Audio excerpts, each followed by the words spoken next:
pengalaman kelompok. Nah, dari pengalaman kelompok ini nantinya memang kadang tidak bisa kita samaratakan antara satu dan yang lainnya, karena biasanya pengalaman-pengalaman yang didapatkan juga berbeda-beda. Nah, karena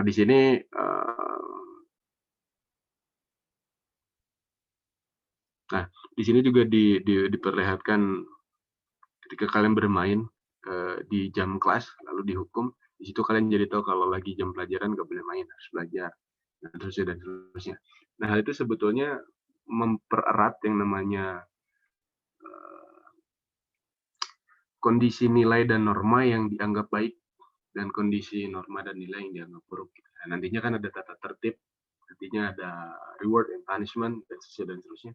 Ya masih bergeraknya di tataran achieve dan juga ascribe doang gitu. Itu nanti kita coba sedikit. Kita lanjut dulu aja.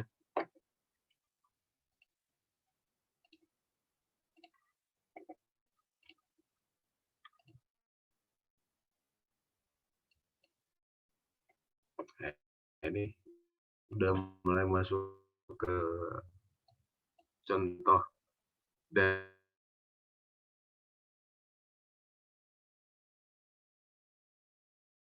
mungkin depan sering, cuma memang harus dibiarkan aja ketemu sama orang-orang ini gitu, kayak John Locke, terus nanti ada Karl Marx, nanti ada Durkheim, ada apalagi Ibnu Khaldun dan sebagainya gitu. Mungkin si teori-teorinya ini dia selalu berdampingan. Kayak misalnya di sini ada Rapenkatan, tabula rasa, terus ada teori cermin diri dan antisosial. Nah, ini adalah beberapa teori-teori yang memang kemudian dianggap sebagai teori yang harus, bahkan bagaimana caranya kita bisa memahami teori-teori tersebut. Gitu. Yang pada akhirnya juga kita terkadang bingung kondisi-kondisi ketika hal tersebut terjadi itu seperti apa gitu. Si teori-teori itu dalam kehidupannya itu seperti apa gitu. Secara realnya itu kadang memang nggak begitu jelas kondisinya seperti apa.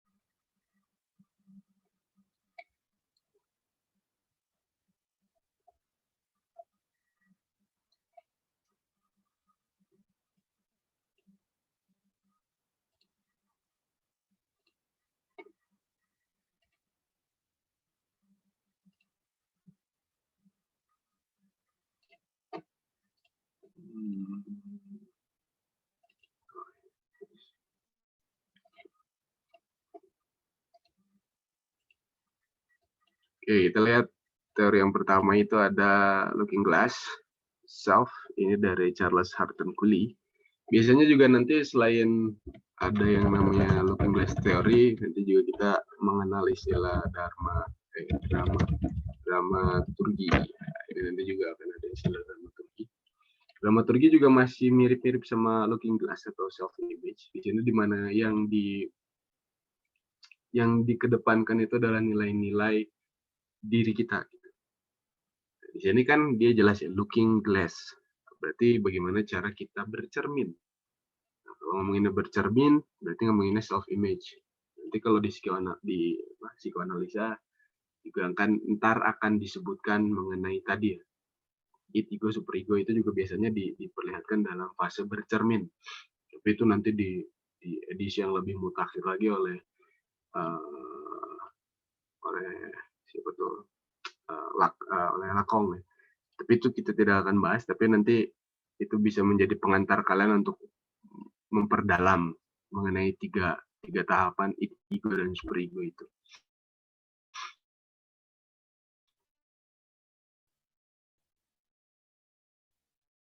Self image di hari ini mungkin interaksinya udah beralih dari yang awalnya yang real gitu, kemudian hari ini berpindah ke media sosial. Nah, ini misalkan sebagai contoh.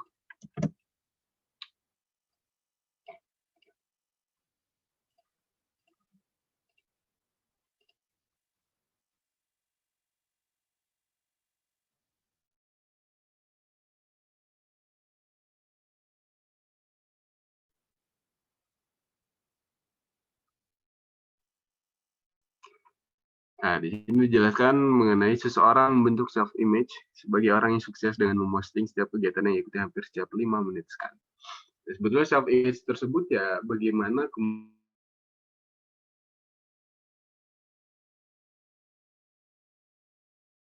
kemudian halayak. Ini sebagai contoh media sosial biasanya kita hidup di app, bikin tips-tips tentang beauty tips misalnya di TikTok. Tapi ketika berbicara di Instagramnya, dia adalah seorang foto model.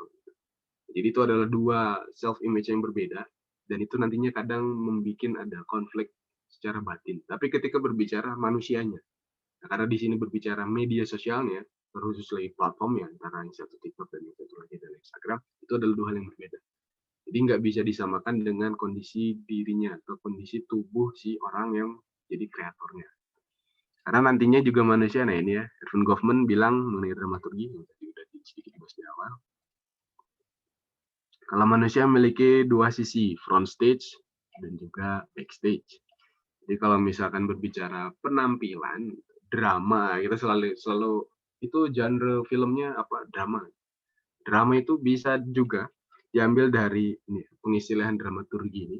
Ya saya juga nggak tahu secara epistemologi itu ditemuin dulu genre drama atau dramaturginya, saya belum mencari tahu ke sebelah sananya. Cuma ketika berbicara mengenai apa yang dikatakan oleh Erving Goffman, itu menjelaskan kalau memang manusia itu punya front and backstage gitu. Makanya ada orang yang dia itu misalnya di depan teman-temannya dia bisa sangat humoris, tapi ketika dia pulang dia diam di kamarnya, dia itu menjadi seorang yang sangat penyendiri. Atau misalnya dia di hadapan teman-teman di hadapan teman-teman kelasnya dia sangat sangat apa pendiam, tapi ketika bermain dengan kawan-kawan di rumahnya atau di mana gitu, gengnya di mana gitu, anggota kelompok apa, dia itu akan berbeda. Nah, itu adalah bagian dari pemosisian tubuh kita di dalam sosialnya itu mau seperti apa. Itu yang nantinya akan di dipertegas oleh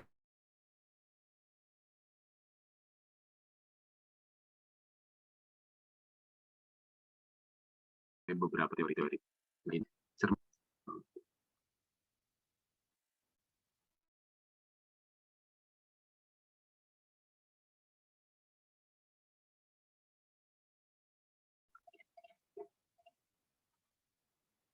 Nama orangnya itu Charles Harton Cooley, cerminan diri. Terus nanti kalau berbicara yang nomor duanya tuh antisocial ini Sigmund Freud, Freud gitu biasanya. Kloppenkater ini teori yang apa ya, teori berlapis gitu. Ini sering ditampilkan. Lalu yang kedua, yang ketiga ini ada tabula rasa. Nah, tabula rasa ini yang kemudian dijelaskan oleh John Locke bahwa tiap individu itu punya potensi kepribadian yang sama. Tapi kemudian itu berubah-ubah sesuai dengan pengalaman yang dialaminya. Jadi kalau diistilahkan ada sih di sini sebetulnya contoh pengistilahannya.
Oh, Karispi, nanti dimasukin ke kelas sosum 2 dulu.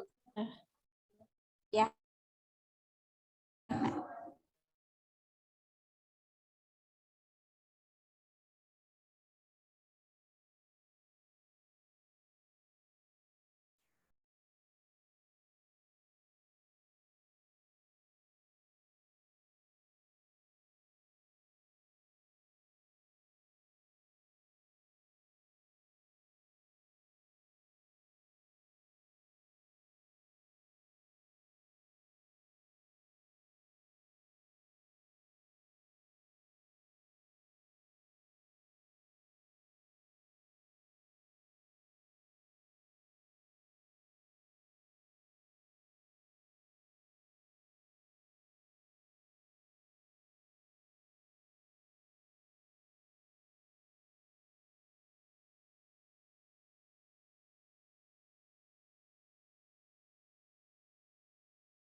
naik dan turun.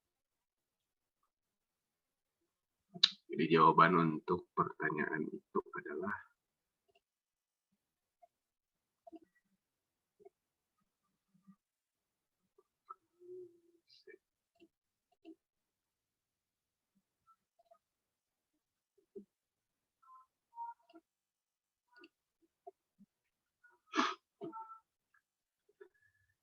vertical sinking.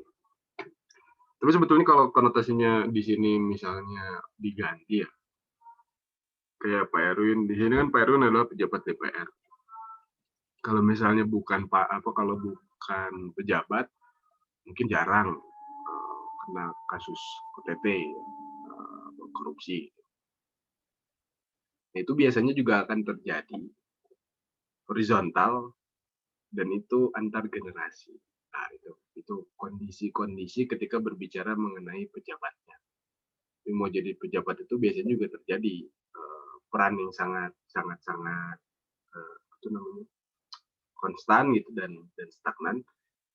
Ketika bapaknya jadi anggota dewan, nanti juga terus menerus.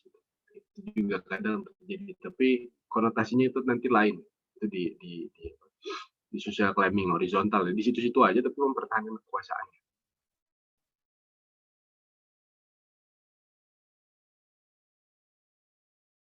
Keenam, Muladi adalah seorang petani yang berhasil menempuh dinasti di Oxford University.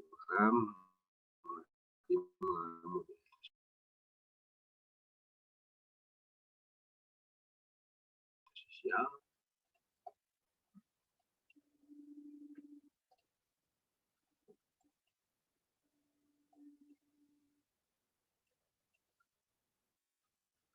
Vertikal antar generasi karena kondisi sosial antar kehidupan dia dan bapaknya berbeda. Tapi sebetulnya secara sosial konkret di masyarakatnya mungkin hal-hal seperti ini jarang terekspos.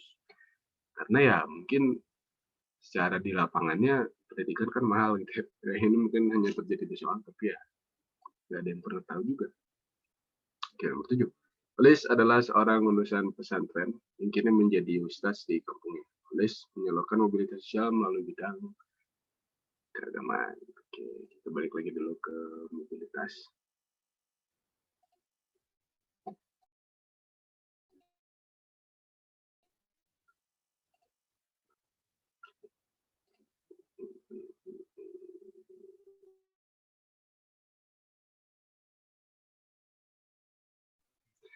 Sebetulnya dampaknya ini akan lebih luas lagi ya, dampak positifnya itu akan lebih luas lagi. Maksudnya ketika pengondisian tubuh seseorang mengalami mobilitas sosial tersebut juga berjalan dengan lancar. Tapi kalau tidak, ya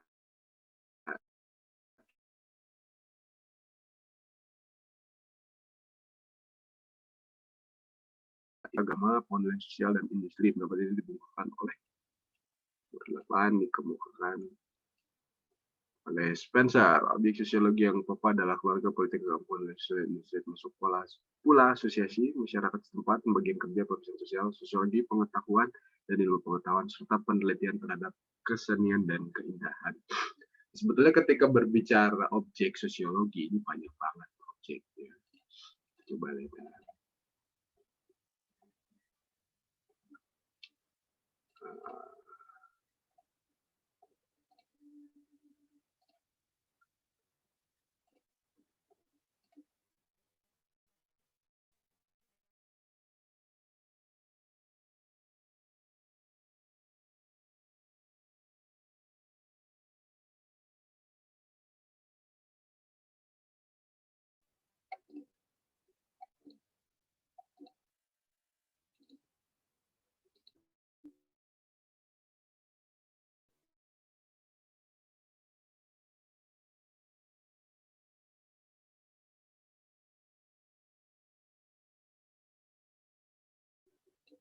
Aksi reaksi dalam sistem sosial, dinamika sosial, tiga hukum perkembangan masyarakat yang oleh teologi, metafisik, lalu ke positivis gitu ya. Kemudian ketika berbicara kok sosiologi jadi seolah-olah mirip-mirip PKN gitu ya. Setelah kita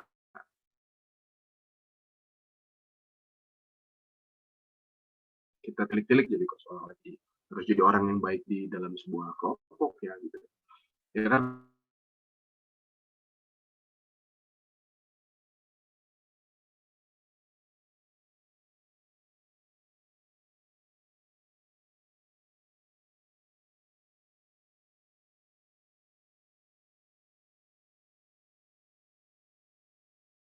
kalau kebenarannya itu mutlak.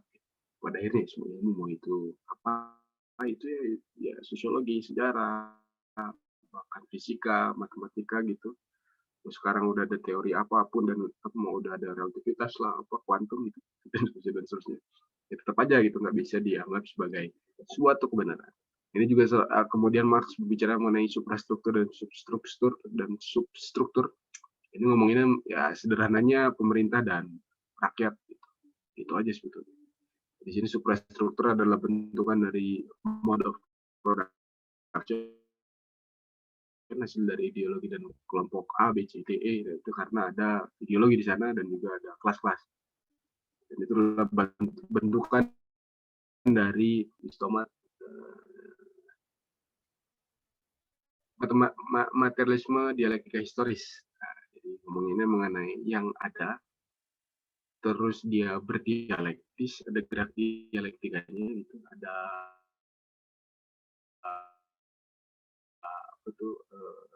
tesis dari sintesis dialektika yang berjalan. Materialisme dialektika historis dan selalu ada kaitan dengan sejarah. Jadi itu Marx itu dia selalu ada kaitan dengan dengan ekonomi, udah kaitan dengan sejarah juga, dan erat kaitannya dengan ekonomi politik. Gitu. Jadi nggak melulu ekonomi. Karena dia juga seorang ahli ekonomi. Marx ini selain ahli sosiologi, ahli ekonomi juga. Itulah menariknya pemikir zaman dulu itu nggak cuma satu ilmu gitu. Durkheim berbicara mengenai collective consciousness. Collective consciousness ini bisa hadir dimanapun, bisa sekarang kita nih consciousness-nya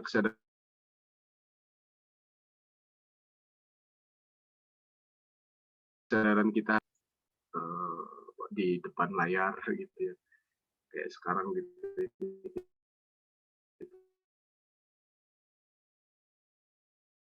Lagi sekolah, bersekolah itu ya kayak sekarang. Mungkin kalau zaman dulu ya sekolah itu nggak kayak gini gitu. Sekarang sekolah itu ya kayak begini. Itu buat Durkheim, yaitu buat ya kesadaran kolektif, konsep kesadaran kolektifnya Durkheim. Ini juga nanti bisa dikaitkan ke beberapa kelompok-kelompok sosial. Kayak fans apa misalnya hari ini K-pop, fans K-pop atau fans apa gitu ya. Dia punya cara berpikir sendiri, tapi nggak bisa disalahkan dan nggak bisa dibenarkan. Karena kondisi secara sosialnya itu ya dia ya begitu adanya. Gitu. Nantinya ada Tucker Parsons, ini dia baru ngomongin tadi institusi sosial gitu. Terus juga diperkuat sama kondisi-kondisi seperti peranata sosialnya. Gitu. Adanya unsur-unsur yang mengatur perilaku masyarakat kayak tata kelakuan, hubungan sosial. Ininya juga nanti akan ada kaitannya dengan konsep kebudayaan masyarakat kita. Yang nantinya diperkuat lagi oleh Karl Marx tadi kalau tiap-tiap lingkup kebudayaan itu juga memengaruhi kondisi sosial ekonominya. Jadi ya tadi geraknya histori materialisme dialektika historisnya itu tetap gak bisa hilang gitu. Karena masih ada di bagian-bagian itu. Itu ini Sujono Sukanto, ruang lingkup institusi sosial dengan himpunan norma-norma dari segala tingkatan yang berkisar pada suatu kebutuhan pokok dalam kehidupan masyarakat.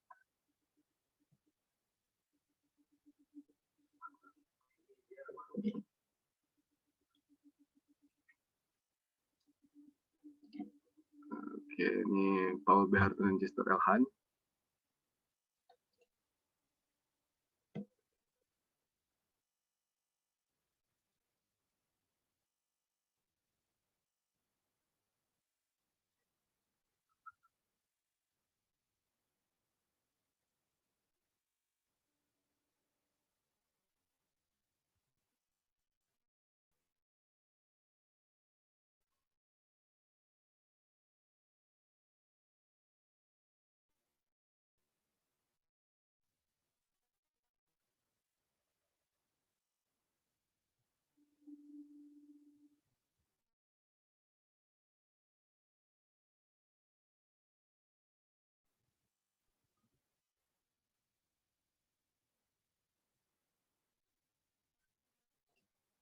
Kita balik lagi ke soal-soalnya.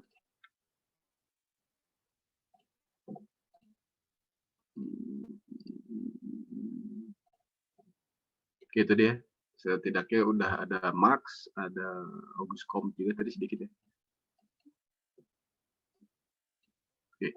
Ilmu sosiologi didasarkan pada observasi atau pengamatan terhadap keyakinan dan akal sehat serta hasilnya tidak bersifat spekulatif melainkan objektif. Berdasarkan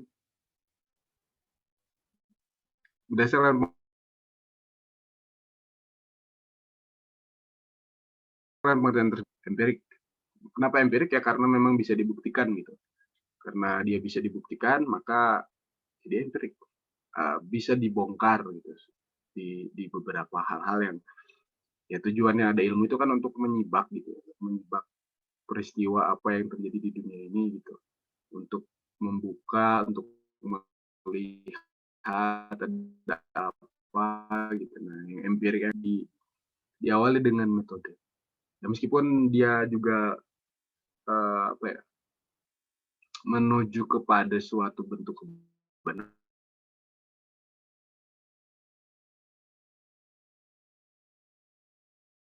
kebenaran, tapi aktivitas gitu. Ya, itu hal seperti itu. Jadi tujuannya yang empiris atau empirik. Ya udah, kalau nggak salah minggu kemarin juga udah muncul. Lalu adanya tuntutan dari kaum feminisme terhadap persamaan hak dan kewajiban dalam dunia kerja menunjukkan adanya perubahan sosial dalam bidang ekonomi.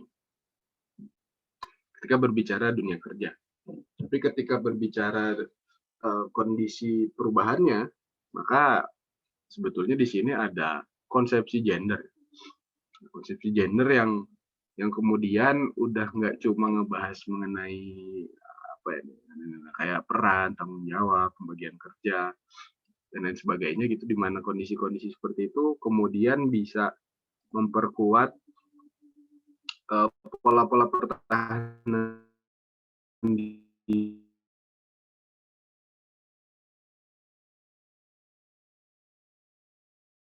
diri baik itu pria maupun gitu ya. Kondisi laki-laki dan perempuan itu seperti apa. Makanya kemudian muncul kondisi gerakan-gerakan feminisme yang hadir untuk meminta kesetaraan.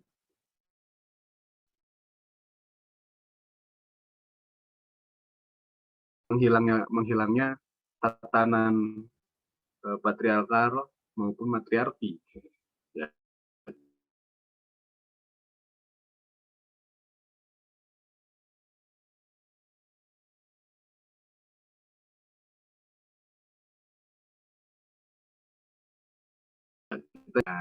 Feminisme ingin mencoba untuk mengubah kebudayaan yang masih patriarkal ini, ingin diubah ke yang matriarkal gitu. Tapi ya pada akhirnya akan merujuk pada tujuan yang hierarkis gitu. Tanpa adanya dominasi pria maupun perempuan. Itu pun di dunia kerja. Jadi secara ekonomi pada akhirnya ya, makanya kenapa sosial itu selalu berbarengan dengan istilah ekonomi. Dan kalau kita sadar gitu, selalu kalau ngomongin sosial itu sosial strip ekonomi. Ngomongin ekonomi strip politik. Ya karena ekonomi politik, sosial ekonomi, sosial politik, sosial budaya, ekonomi budaya gitu. Budaya politik, politik budaya itu selalu berkaitan. Di mana satu dan yang lainnya itu saling mencoba untuk memperkuat gitu. Nomor 10, nomor 11. Nah, ini masyarakat awalnya belum ada pembagian kerja belum, dan ini bagian dari solidaritas mekanik menuju solidaritas organik.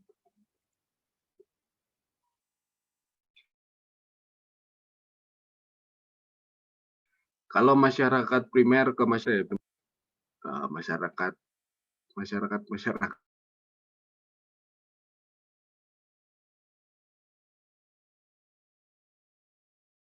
individual menjadi masyarakat sosial ya, sebetulnya ketika berbicara masyarakat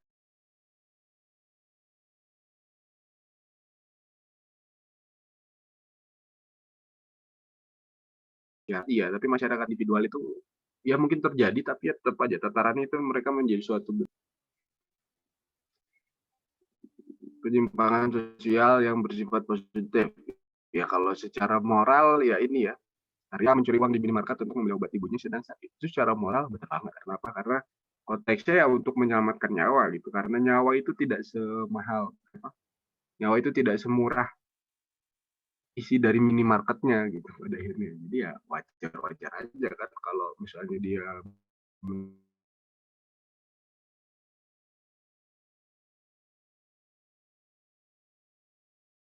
mencuri untuk gitu. Ya, tapi minta jawaban pas, selalu bangun malam untuk mengerjakan PR. Berarti ini adalah salah satu contoh dari penyimpanan sosial yang bersifat positif. Sebetulnya kalau misalnya tujuan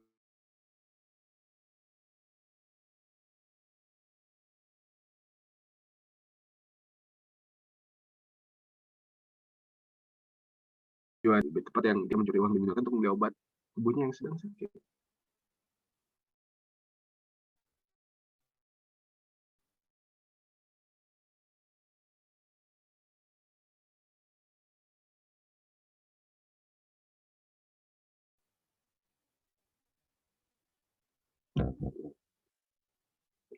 Nah, itu 13, itu 12. Sekarang 13. perbedaan perbedaan masyarakat ke dalam kelas-kelas sosial secara vertikal yang diwujudkan dengan adanya tingkatan dari yang paling tinggi sampai yang paling rendah. Ini adalah stratifikasi ya. Kalau struktur sosial itu adalah sosial yang membangun. Ya, struktur, ada satu struktur, ya, organigram, struktur organigram itu struktur.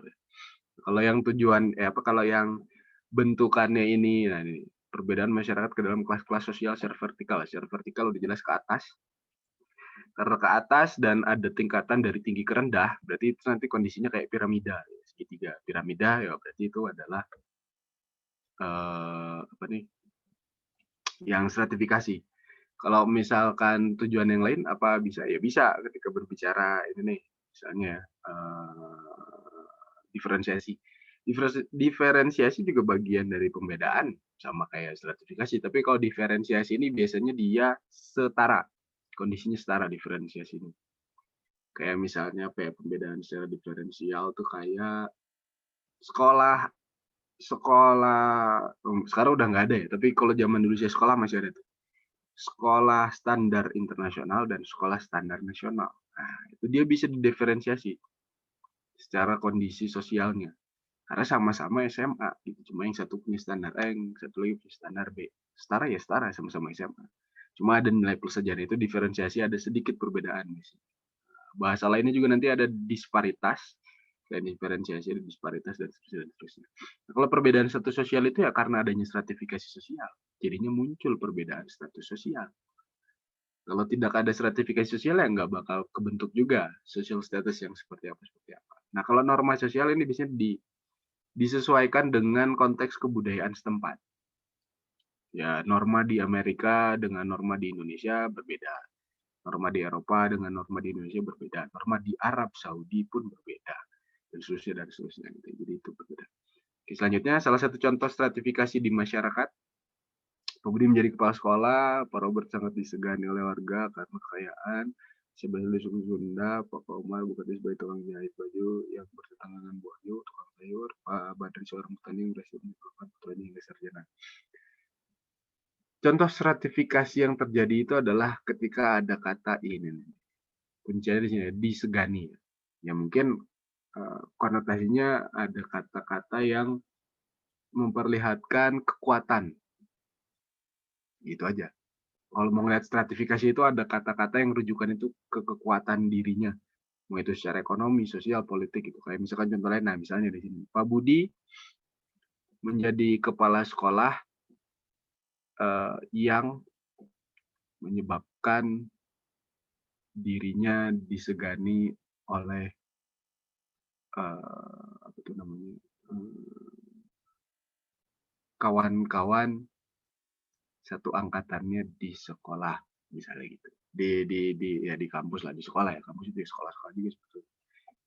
Bisa jadi karena nantinya konotasi yang ada di kepala teman-teman sekarang itu rata-rata kepala sekolah, berarti kalau kepala sekolah gajinya segini. Nah gitu-gitulah ya. Ya tujuannya kan saya konteksnya bakal sama dengan Pak Robert yang disegani karena kekayaan ini. Karena konteksnya masyarakat kita masih merujuk pada faktor ekonominya aja, enggak ke langkah yang lain. Ya ini describe, achieve, ascend, advance, elite. Ini kita coba bahas lagi. Sebentar, saya cari dulu filenya.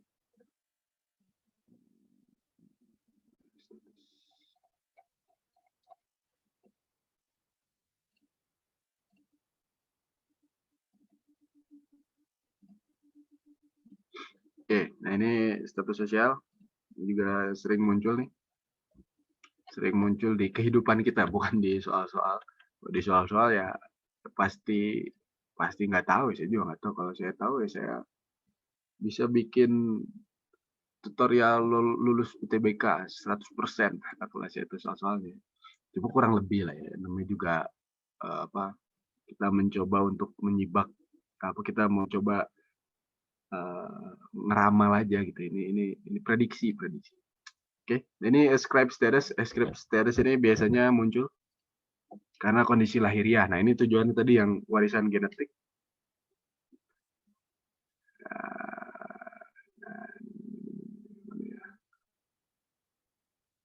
Nah, 3 hal, ras, etnis, keturunan. Ini biasanya menjadi tujuan ini menjadi hal yang digarisbawahi.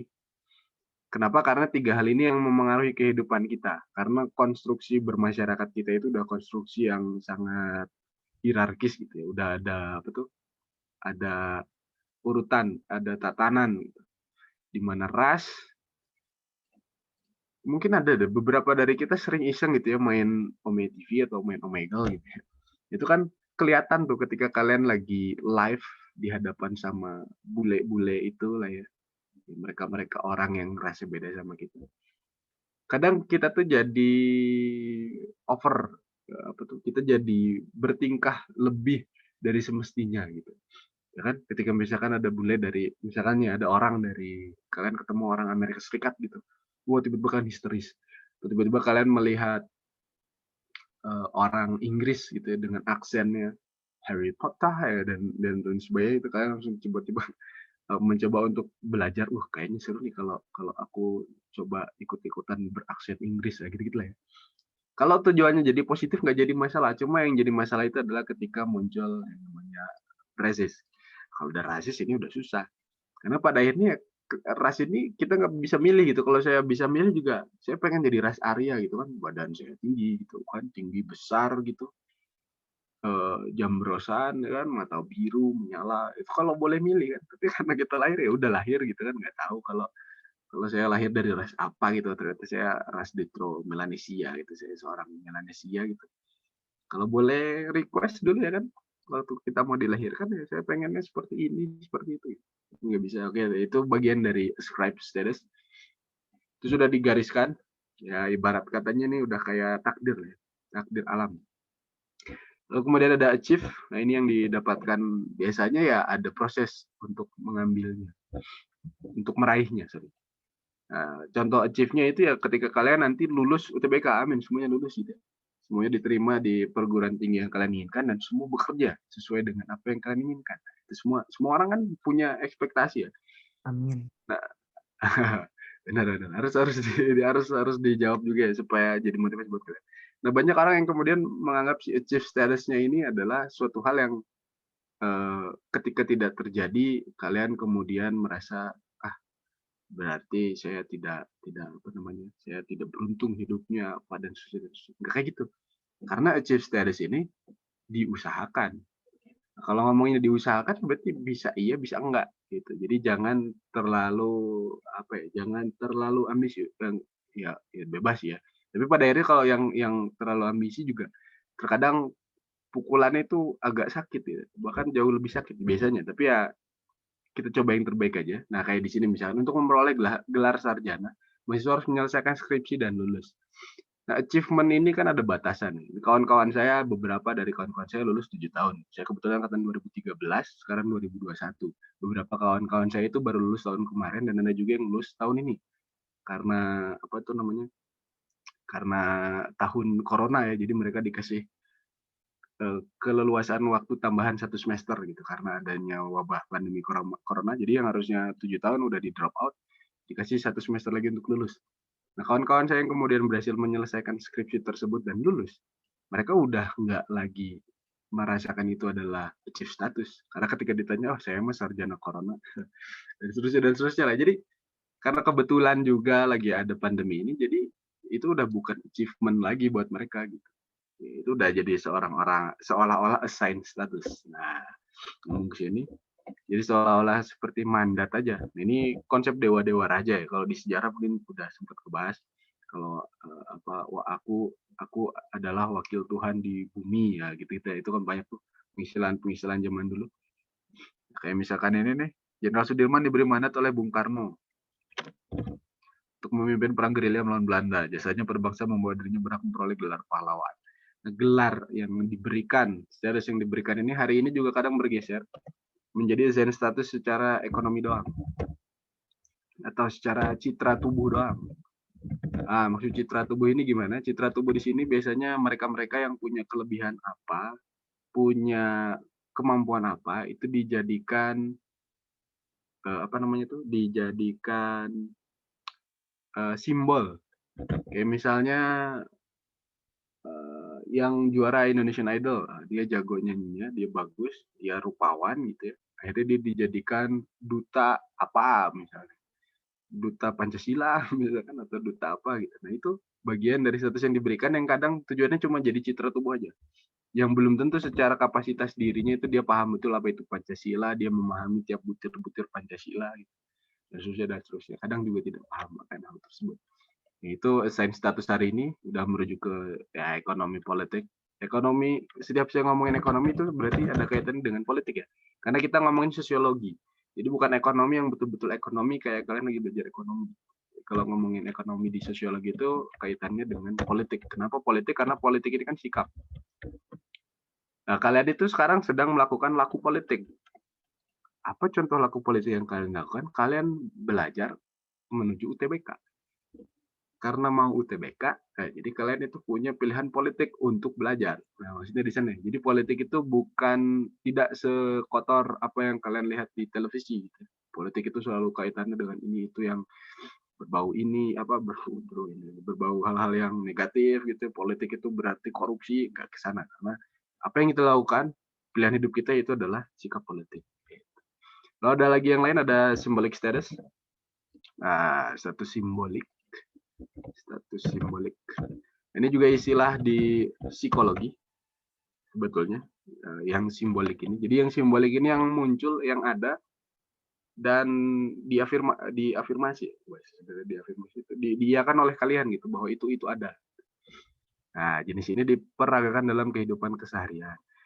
Seorang pejabat kemana-mana naik sepeda ontel menunjukkan status yang sederhana. Seorang mahasiswa pakai jam tangan sport mahal akan dipandang sebagai orang dari kelas atas. Cara berpakaian, rumah, dan tempat tinggal juga bisa menjadi status simbol seseorang. Nah, jadi itu cuma simbol. Simbol itu kayak misalkan orang meninggal. Orang meninggal itu dikubur. Ada simbol kan? Ada simbol. Apa simbolnya? Nisan. Oh, itu di situ tempat orang-orang mati. Itu simbolnya. Selebgram. Ya, dia adalah seorang entertain, dia seorang influencer di Instagram, maka dia dikasih simbol selebgram, celebrity on Instagram. Nah, misalnya gitu. Jadi simbolik status simbolik kurang lebih. Jadi status-status simbolik ini yang nampak aja gitu. Dan itu diiyakan atau diafirmasi oleh kawan-kawan yang lain. Kayak misalkan, wah si bapak itu mah demennya dengerin musik-musik koplo. Nah, misalnya gitu ya. Nah, itu nanti jadi simbol. Simbolnya apa? Pak Koplo, misalnya kayak gitu. Atau misalkan beberapa nama-nama panggilan kalian yang kadang rasis tapi ya udah aja gitu ya, itu jadi bahan bercandaan aja karena kita sama-sama mengerti. Kayak misalkan kalian nyebut orang si Black atau kalian nyebutin seseorang itu dari asalnya wah si Aceh gitu atau si Medan atau si Cina dan seterusnya itu adalah simbol sebetulnya. Nah, simbolik ini bisa dibangun. Jadi nggak melulu dilihat tapi dia bisa membuatnya. Nah, ini seorang mahasiswa pakai jam tangan sport biar dipandang dari orang kelas atas. Bisa dibuat kan? Bisa dibuat. Karena makna simboliknya itu yang penting nampak dan itu diiyakan. Nah, itu. Sesederhana itulah kalau simbolik itu. Dia nampak dan diafirmasi gitu tuh. Jadi iyain gitu lah. Nah, itu ya. Ini ada status aktif. Nah, ini status aktif itu dia punya waktu dalam kurun tertentu kayak Pak RT di sini misalkan. Yang juga sebagai guru SD. Oke, saya misalkan guru SMA lah katakan gitu. Saya guru SMA yang juga ngajar SMP. Kayak gitu ya. Itu adalah status aktif hari ini kali itu pada saat itu gitu-gitu. Ini status laten. Laten ini biasanya dia ketemu sama manifest. Jadi nanti kawan-kawan nggak usah bingung kalau ada kata laten. Laten biasanya itu dia berlawanan dengan manifest. Laten itu yang tak nampak, manifest itu yang jelas atau nampak atau utama atau ya pokoknya itulah ya. Nah, ini laten. Status laten adalah kebalikan dari status aktif. Nah, aktif ini manifest karena terlihat sebetulnya. Cuma ya sederhananya ya laten status gitu. Status laten disebut juga status pasif atau diam karena status lain sedang aktif. Misalnya mahasiswa yang merangkap sebagai kader partai politik. Ketika kampus saya mengerjakan tugas kuliah sebagai mahasiswa lainnya sebagai mahasiswa aktif, sedangkan status latennya adalah kader partai. Contoh sederhananya adalah kalian sekarang. Status aktif kalian itu adalah pengangguran, misalnya. Status aktif kalian itu adalah pengangguran karena kalian sekarang sedang menganggur. Tapi kalian punya laten status apa? Anak dari orang tua kalian. Nah, itu kayak gitu-gitu aja. Sesederhana itu, maksudnya kondisi-kondisi yang real dan diterima di masyarakat. Gitu. Saya misalkan hari ini status sosial saya laten status saya apa? Laten status saya adalah gamers misalkan. Karena selain saya mengajar, saya juga bermain game, misalnya kayak gitu. Atau misalnya saya juga seorang music producer, karena saya menciptakan musik. Saya punya akun SoundCloud, apa, nah gitu-gitu ya. Atau kalian misalkan, misalnya kalian, meskipun menganggur, kalian ada yang seorang selebgram sih, saya nggak pernah tahu kan. Kalau dia itu ada artis TikTok mungkin jadi yang seperti itu ya. Nah itu kalian udah punya status laten yang tidak nampak, tapi itu akan muncul ketika kalian ingin munculkan. Nah ini nanti akan muncul konflik-konfliknya ketika status tadi sudah menempel gitu, karena status sosial itu ya erat kaitan dengan ekonomi politik, sosial politik, antropologi dan kebudayaan. Itu ya beberapa hal yang memengaruhi status sosial. Lalu selanjutnya ada konflik status individual. Nah ini karena lebih dari satu status jadi kebingungan. Nah, ini kayak yang tadi, karena kita ini dramaturgi gitu. Karena dramaturgi. Jadi kadang kita tuh bingung, ego kita, ya, keinginan kita itu kadang bertentangan gitu. Ada kontradiksi dengan super ego kita. Sederhananya ya inilah contohnya. Nah, saya ini polisi misalkan, tapi saya butuh uang. Ya udah saya tilang. Nah, misalnya kayak gitu, tanpa alasan yang jelas. Nah, itu biasanya konflik yang muncul dalam diri kalian. Atau misalnya kalian hidup sebagai selebriti, misalnya kayak gitu ya. Di satu sisi kalian itu malu kalau tidak terlihat punya barang yang baru. Tapi kalian sadar kalau meskipun saya selebriti, saya nggak ada kerjaan. Nah, gitu-gitu ya. Nah, itu biasanya konflik status sosial itu hadirnya kayak gitu. Makanya kalau kita melihat media sosial, katakanlah Instagram gitu. Ketika kalian upload foto apalah, mau kontennya apa gitu, mau foto, mau video, apapun itu di Instagram, yang nge-like misalkan sampai ke 1000, 1000 mau mainstream mungkin ya buat anak-anak sekarang. 10.000 misalkan ya, 10.000 atau 20.000 gitu misalnya yang suka, bahkan viralitasnya cukup tinggi gitu, viral si postingan kalian. Tapi di sisi lain, kalian punya rasa takut kalau nanti saya beken gitu, saya dikenal, ini gimana nih mempertanggungjawabkan postingan selanjutnya, bisa nggak sampai ke angka puluhan ribu lagi like-nya. Nah itu biasanya konflik itu ntar muncul. Ya, jadi itu status juga tuh, status sosial hari itu kalau mau nyontohinnya medsosnya kayak gitu. Jumlah like, jumlah followers, itu memengaruhi status individu di media sosial. Mungkin itu yang membedakan zaman saya dulu. Saya dulu zaman main medsos itu zaman MIRC, zaman YM, itu zaman dulu banget itu yang kalau nama-nama kontaknya itu masih cowok ganteng. Gitu-gitu tuh yang cowok gan. Nah, gitu kan ya. Nama-nama yang kemudian nantinya jadi char beberapa video orang-orang yang main game gitu punya char itu yang namanya gitu yang gede kecil gitu. Jadi kalau beberapa waktu itu sempat jadi bahasa alay gitu pakai huruf L gede, C kecil, A gede gitu-gitu ya. Kalau zaman saya dulu itu ya juga jadi nama akun medsos gitu. Si huruf gede kecil itu. Itulah ya sedikit aja mengenalkan gitu, masa lalu dan hari ini. Selanjutnya nanti muncul juga konflik status antar kelompok. Nah, antar kelompok ini, ini peraturan reklamasi di DKI yang legal menurut pemerintah pusat, tapi kelompok masyarakat mayoritas menentang adanya proyek tersebut. Ini contoh real yang terjadi ketika kalau kawan-kawan di sini semuanya orang Bandung, pasti tahu Taman Sari. Nah, dulu terjadi konflik di Walubur itu belakang Walubur. Itu ada konflik ketika yang Kota Bandung pengen bikin rumah susun, tapi warga Taman Sari menolak. Karena itu ya itu tanah kita, ngapain kok kita nantinya harus jadi ngontrak di sana. Nah, gitu-gitulah ya, secara garis besar. Nah, itu menjadi contoh real konflik yang terjadi karena statusnya apa? Status pemerintah dan rakyat, yang mestinya rakyat itu dipayungi oleh pemerintah, diayomi oleh pemerintah, tapi ini malah kemudian ada kait kelindannya antara pemerintah dengan ini itu dan seterusnya. Itu contoh buat konflik antar kelompok ya, biar real banget nih ada di depan kita ya waktu kasus Taman Sari atau ketika pembangunan kereta cepat hari ini gitu ya. Ya, ini selanjutnya ada status konflik antar individu. Nah, ini biasanya juga ada di dunia showbiz, biar gampang ngejelasinnya nih biasanya. Karena konflik status itu biasanya munculnya di dunia-dunia entertainment.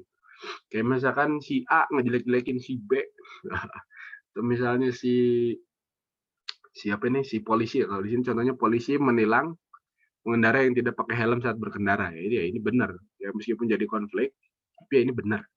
Nah, yang nggak benar itu biasanya muncul ketika beberapa hal-hal yang tidak semestinya terjadi kemudian terjadi. Nah, ini ada sedikit. Max Weber mendeskripsikan status sebagai kualitas penghargaan yang dimiliki atau tidak dimiliki individu. Nah, tujuannya karena nah nih, penghargaan diletakkan pada individu secara berbeda dan membantu membentuk stratifikasi sosial. Ya karena masyarakat di sini adalah masyarakat yang kompetitif. Masyarakat yang individualis dan masyarakat yang berorientasi. Oh, bahasa kerennya futuristik lah. Nah ini. Karena masyarakatnya kayak gini, makanya hal di atas terjadi. Kalau nggak kompetitif, nggak individualis, nggak berorientasi masa depan, di sini banyak ya orientasi masa depan ini pengen nikah umur 20, pengen sukses umur 23, pengen punya ini itu punya, pengen punya mobil mewah umur 24, pengen punya studio pribadi umur 25 ya gitu-gitulah ya. Itu orientasi masa depan yang nantinya akan berpengaruh dengan achieve status tadi yang kalian coba kejar. Nah, ini hal-hal ini yang kemudian nanti memunculkan konflik-konflik tadi lah ya. Kita bahas. Selanjutnya Max Weber, status sosial berbeda dengan kelas sosial. Kelas sosial berbasis pada tatanan ekonomi, sedangkan status berbasis pada tatanan sosial. Status sosial di masyarakat bisa berbeda pada masyarakat yang berbeda, meskipun status ekonominya sama. Misal, seorang pengusaha kaya yang tinggal di kampung akan dipandang terhormat oleh tetangganya karena kekayaan. Namun ketika tinggal di perumahan elit akan cenderung dipandang biasa aja karena tetangganya juga tajir. Demikian tatanan sosial menentukan posisi dan status sosial seseorang. Jadi status sama kelas beda, ya jelas beda. Kenapa? Karena kelas sosial ini diafirmasi juga oleh Marx bahwa ini ya namanya pertentangan kelas.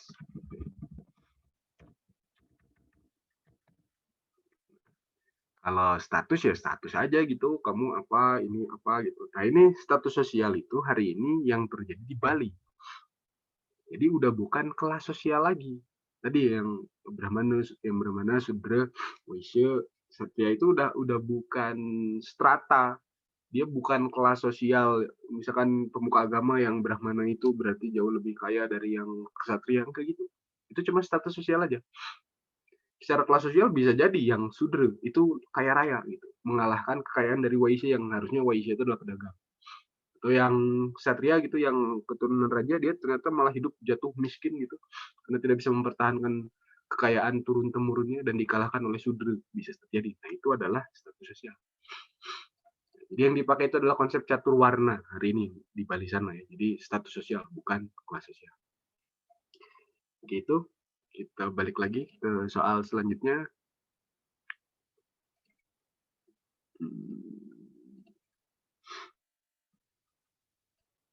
Tadi 11, 12, ini ya, 15.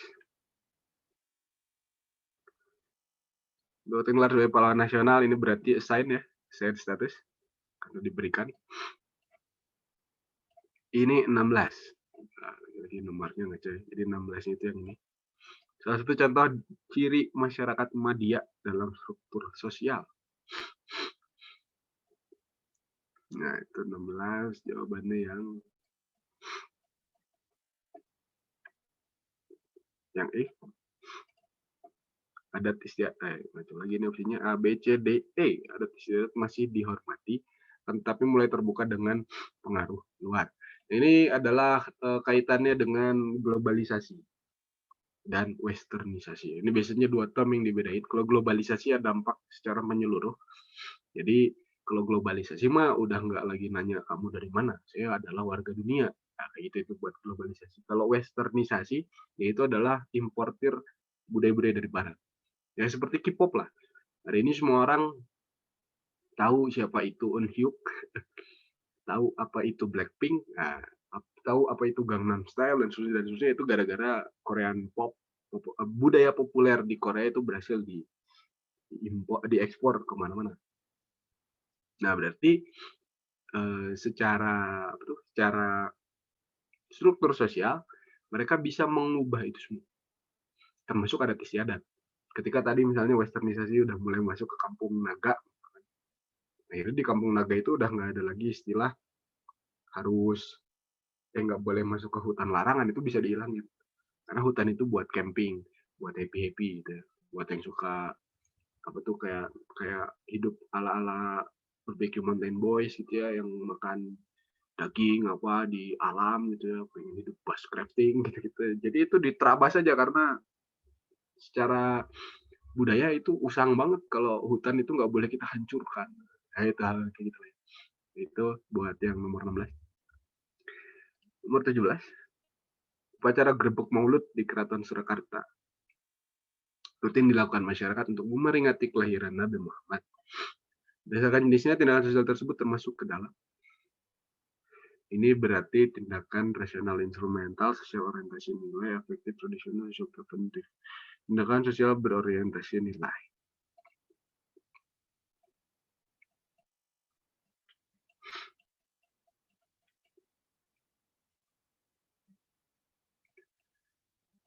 Oke.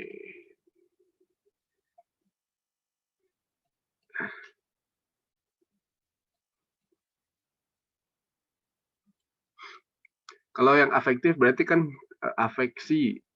Afeksi itu perasaan yang dirasakan. Afeksi. Kayak misalkan kalian nendang kucing. Kucing punya suara ya. Meong gitu. Kalau ditendang itu dia punya fonem, punya suara. Tapi kalau kalian motong daun, daun tidak nangis. Daun tidak bersuara. Kebayang kalau kalian motel daun terus daun ada suaranya. Nah, itu adalah contoh dari tindakan afeksi. Jadi gimana caranya kalian tidak memotel daun seenaknya, karena bisa jadi daun itu punya afeksi tapi nggak punya fonem. Jadi punya perasaan aja, tiba-tiba nangis gitu. Misalnya orang kan suka tiba-tiba lagi sendiri terus nangis. Itu afeksi yang berbicara.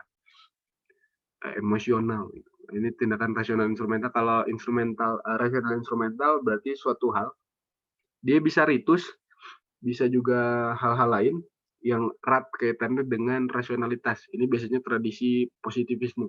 Karena udah nggak lagi percaya hal-hal yang gaib, yang gaib itu yang kayaknya nih bukan itu gitu. Nah, itu udah kok bukan itu sih. Ini hal yang kayaknya sangat-sangat berbau mistis gitu ya. Itu udah nggak kayak gitu. Tindakan tradisional ya ini bisa juga tindakan tradisional, bisa juga sosial berorientasi nilai. Karena tujuan tradisinya itu ya tradisi Grebek Mauludnya yang dibawa oleh tradisi keislaman yang kemudian itu menyebar di Indonesia karena proses pengislaman di Indonesia itu sangat akulturatif.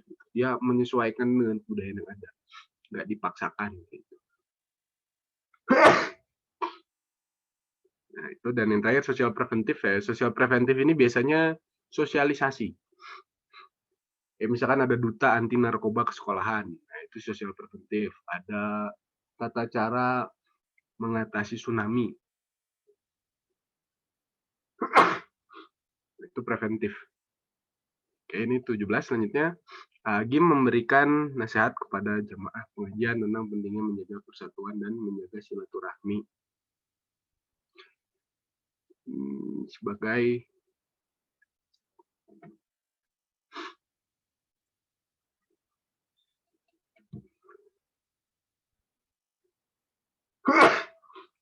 dia bisa jadi social control, ya bisa jadi. Dia juga bisa menjadi pemberi pedoman, ya bisa jadi. Coba kalau di sini apa nih? Pengennya dia yang C. Oke. Menjaga keutuhan di tengah-tengah masyarakat. Ya, karena sebagai tujuan apa deh? Misalnya kondisinya dia menjaga stabilitas ekonomi misalnya. Ya, yang bisa menjaga stabilitas ekonomi di masyarakat itu ya pemerintah, udah jelas. Menjadi ulama di masyarakat ya status sosial dia sebagai seorang ulama gitu. Tapi di dalam kondisi lembaga sosial, maka dia menjadi seorang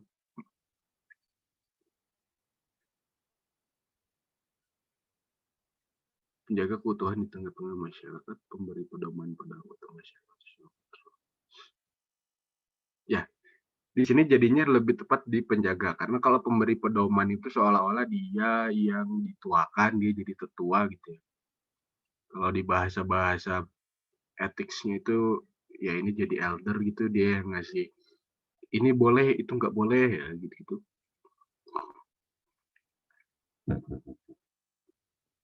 Itu 17, sekarang 18. Ini bukan merupakan ciri dari lembaga sosial, mempunyai tingkat kekekalan, mempunyai satu atau beberapa tujuan, mempunyai alat kelengkapan tujuan, mempunyai aturan yang ketat dan baku, mempunyai suatu tradisi tertulis atau tak tertulis, yang bukan merupakan ciri dari lembaga sosial.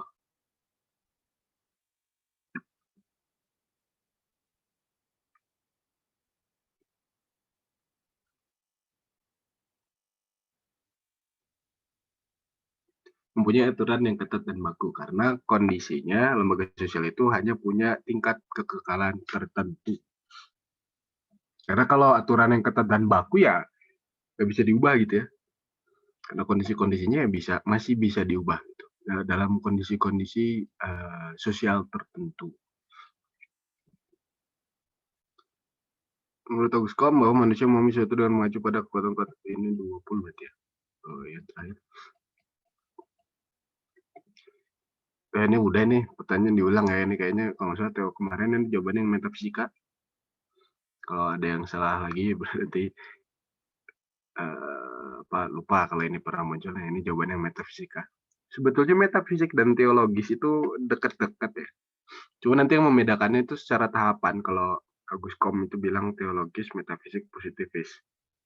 Dalam artian suatu hal itu dia teologikal dulu gitu. Mengacu atau merujuk kepada ketuhanan dulu secara ilmu Tuhan, teologi itu. Baru nantinya dia ke ranah yang metafisik, tidak nampak, tidak bisa disentuh secara fisik, tapi dia ada di ruang yang entah di mana. Nah, dari tahapan yang abstrak, nah abstrak ini kan dia ada nih, tapi nggak tahu di mana gitu. Ya, misalkan kamu ngejelasin, ya ada pertanyaan, duluan ayam apa telur? Nah, itu kan pertanyaan abstrak gitu ya. Ayam dulu apa telur dulu gitu. Telur dulu bisa, karena kalau nggak ada telur nggak ada ayam. Ayam dulu juga bisa. Nah, tapi perdebatan ayam dan telur itu ya cuma perdebatan ide. Tahapannya, tahapan metafisik, tahapan abstraksi. Jadi mau jawab telurnya benar, mau jawab ayamnya benar. Gitu. Karena ayam sama telur mana yang duluan? Ya ide tentang adanya ayam dulu, itu yang paling benar kan gitu ya. Ya, kalau nggak ada ide tentang tentang penciptaan ayam, ya ayam nggak bakal ada. Nah, itu. Baru nantinya ke tahapan yang positif. Positif ini nantinya empirik. Di dalamnya ada teorik dan ada pemahaman. Itu di tradisi hukum positivisme. Jadi semuanya itu harus dipikirkan dulu untuk tujuannya itu untuk kemanusiaannya, untuk manusianya gitu. Karena sosiologi itu kan ilmu tentang manusia. Ilmunya tentang manusia nih. Yang jadi kendalanya itu sosiologi masih ngomongin manusia, lingkup sosial manusia. Belum ngomongin yang tadi yang daun, kalau kita potel nggak ada suaranya. Kucing kita tendang ada ngeong, anjing kita tendang ada ngegonggong. Tapi kalau tumbuhan kita potel nggak ada suaranya. Ya, pun kalau tumbuhan kita potel ada suaranya, jadinya horor misalnya. Tapi hal-hal tersebut yang kemudian bisa membangkitkan kondisi sosial, ekonomi, dan politik kita untuk mengubah ini-itunya. Beberapa hal menjadi lebih baik lagi. Gitu. Mungkin itu aja sih sebetulnya untuk pembahasan di kesempatan kali ini. Karena kebetulan udah jam 11:30 juga. Tapi ya sebelum ditutup mungkin ya ini sedikit aja lah buat kawan-kawan. Kalau belajar sosiologi itu kayak belajar sejarah, juga kayak belajar geografi, juga kayak belajar ekonomi. Karena masih dalam lingkup sosial. Ilmu sosial itu nggak bisa sehari paham, nggak bisa 2 hari ngerti, nggak bisa 3 hari mahir, nggak bisa 4 hari semua ada di luar kepala gitu. Karena hari pertama belajar pasti semua masih di luar kepala ya, belum bisa diserap dengan baik gitu. Jadi ilmu sosial pada akhirnya gimana cara mempelajarinya ya berawal dari apa yang kamu suka dulu. Kayak materi sosiologi yang kalian suka aja dulu. Baru nanti belajar ke hal-hal yang belum kalian suka, coba kalian pelajari. Jadi jangan memaksakan untuk menerima banyak informasi, karena bukannya ngerti gitu malah nge-hang, ya kan? Komputer aja harus didefrag gitu biar si file-filenya tersusun dengan rapi gitu, akhirnya tidak terjadi kesalahan, harus dibersihin, wah dan seterusnya lah ya, panjang. Begitu pula dengan otak kita, jadi nggak bisa dipaksain nih kalau misalkan kawan-kawan belum begitu masih lemah misalkan di sosiologinya, nggak usah dipaksain harus bisa ngerti sosiologi secara betul. Karena UTBK kan ada hitungannya. Ya daripada nggak ngerti, nggak bisa, salah, jadi banyak minusnya, misalnya kayak gitu ya. Yang mending di skip aja. Tapi setidaknya ada usaha dulu. Karena tadi ya tujuannya achieve status tadi. Achieve statusnya harus jelas. Tujuannya adalah lulus UTBK. Tujuannya adalah kuliah di sini, itu pengen jadi ini, pengen jadi itu. Yang penting ekspektasinya itu dijaga, dipelihara. Ambisi boleh lah ya, tapi harus tetap tahu tujuan apa, harus tahu takarannya, batasannya. Saya kompetisinya sejauh mana ya? Kompetensi saya sejauh mana ya dalam kompetisi ini. Kalau sekiranya memang wah ini sepertinya agak sulit untuk dilakukan gitu, ya mawas diri aja, terus cari hal lain. Karena hari ini kepakaran itu udah bukan jadi hal yang utama. Kepakaran itu yang lain, itu jadi nilai kesekian karena skill dan kemampuan yang lagi dikejar hari ini. Saya juga nggak bisa ngajar sebenarnya. Cuma ya karena kebetulan kuliahnya di kampus pendidikan ya mau nggak mau kan. Nah, hal seperti itu pada akhirnya hal-hal yang seperti itu yang kemudian kadang menjebak kita. Jadi apa yang kita inginkan itu terkadang tidak sesuai dengan jalur kehidupan kita. Tapi meskipun itu terjadi, ya jangan disesali. Karena kita tidak akan pernah tahu jalur yang baik gitu atau jalur yang tepat itu yang mana gitu. Karena kita cuma bisa menjalani gitu. Ya kayak gitulah ya pokoknya intinya untuk pembahasan sosiologi. Intinya pelajari sosiologi untuk hal-hal yang bagi kalian itu bisa kalian pahami. Iya, Dulu Kak. aja. Jadi kalau kalian misalkan, wah saya nggak ngerti ini belajar saya nggak ngerti ngomongin lembaga sosial mah, tapi saya ngerti pisan status sosial. Ya udah aja dalamin dulu aja sih status sosialnya. Kalau status sosial udah paham baru jalan ke yang lain. Karena pada akhirnya sosiologi nempel banget sama sejarah lah. Jadi kalau ngomongin sejarah pasti ada faktor sosiologinya. Ngomongin sosiologi pasti ada faktor sejarahnya. Begitu pula ekonominya. Di luar ekonomi secara teoretik, menghitungnya, akuntansinya, di luar itu ya, itu selalu ada kaitannya dengan ilmu-ilmu yang lain lah. Pokoknya rumpun ilmu sosial itu selalu saling berkaitan. Ya itu mungkin untuk pertemuan sekarang kurang lebihnya saya mohon maaf. Assalamualaikum warahmatullahi wabarakatuh.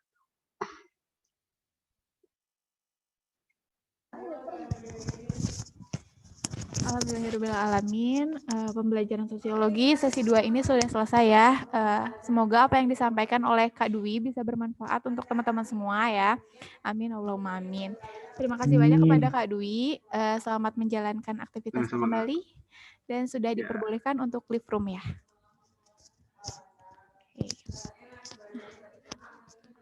Oke, buat teman-teman, gimana pembelajarannya? Apa materinya yang sudah disampaikan oleh pengajar cukup dimengerti?